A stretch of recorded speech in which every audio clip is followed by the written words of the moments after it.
Morning, Steve Freed with the morning grain comments. Happy Friday to everyone. Hope everybody had a good week and hope everybody has a great weekend. First thing we'll be looking forward to next week is on Tuesday, USDA will give us their November estimate of the U.S. crops, U.S. supply and demand carryouts, and world supply and demand and carryouts. Not looking for big changes, might be some subtle changes. The market's initially looking for the soybean U.S. crop to be a little bit higher, maybe some of the global wheat crops a little bit lower, and in the United States, all three, corn, bean, and wheat carryouts could be a little bit higher.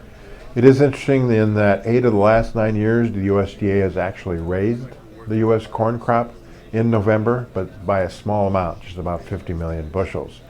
In beans, it's kind of a mixed bag. They've raised it 5 times and dropped it 4 times, and then not by a lot. So the big thing right now is all the talk about the soybean yields being bigger than farmers thought as harvest progressed.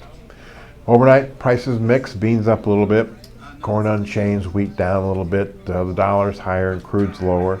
Yesterday we did a lot of technical damage in the bean market, and if we look at the bean chart right now, the RSI dropped and we've got support maybe at the 862 area on Jan beans, and then 857 is the next support. And resistance has been building up around that 875 area.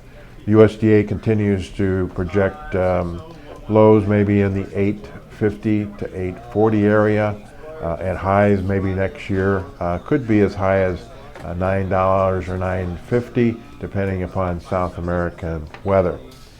Over in the corn, D's corn yesterday, the market could test the low around 372 on October 20th. Resistance is about 383, and USDA continues to think that corn prices are going to average somewhere between the 350 and 410 area in 2016.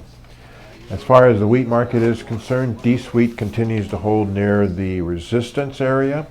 The USDA does not think we'll trade much higher than this over 2016 and put support down around the 470, maybe 465 area.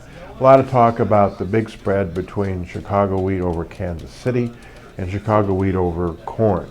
One of the factors that is contributing to this is some talk maybe about the Ukrainians may limit some of their exports to a lower crop, but probably more importantly is that this year's soft red winter wheat crop that's traded in Chicago is of a poor quality, and there may be some question about can this poor quality meet the domestic soft wheat demand, and what kind of question marks does that mean in the delivery market.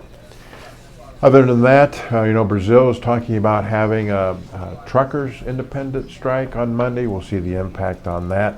The last couple of days, we've seen corn and beans get a little weaker on potential of this higher S&Ds on Monday, but also the Argentina election, if it goes a certain way, could add soybean and soybean meal and soybean oil supply onto the market in a rather quick fashion. We also note that from a weather standpoint, a line of showers moved across most of the Midwest overnight. Behind its cooler temperatures, the long-range maps continue to suggest normal rains and normal temperatures for much of the Midwest. Funds yesterday, big sellers across the board. Right now they're holding a small short in the soybeans, they're short wheat, and they reduced their long in the corn. And it was interesting to note that open interest jumped in corn, beans, oil, and meal yesterday, but dropped in the wheat. So we'll see if we can hold some important support areas in the corn and beans and see if we push through that wheat area resistance or kind of pull back on some profit taking. As always, these are my thoughts, not those of ADM or ADM Investor Services. Have a safe and profitable trading day.